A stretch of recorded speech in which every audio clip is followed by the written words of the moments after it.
Hello everyone, Assalamu Walaikum. How are you all? I hope you are well. Welcome back to my channel in this new video. Today's video, how to calculate bank interest rate in Microsoft Excel. So let's start. At first, open your Excel document. Firstly, then you show the this bank name is Popali Bank Limited.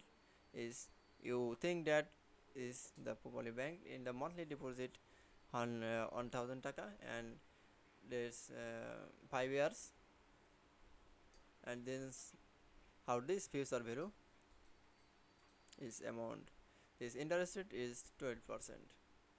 Then I calculate the bank interest rate in this scale. So let's start it. Is the firstly click for the future value and keyboard press from the equal and from FB and first bracket and select the year,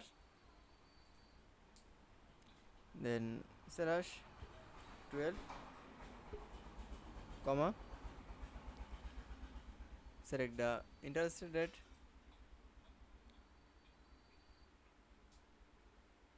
into 12 comma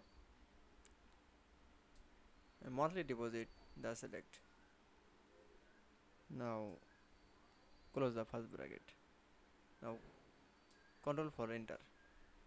That's okay. Then you show the you your 6 years is the deposit is interest rate or amount is the show. That's okay. I hope to enjoy the video. Please like, comment, share and subscribe my channel. Thanks for watching my video.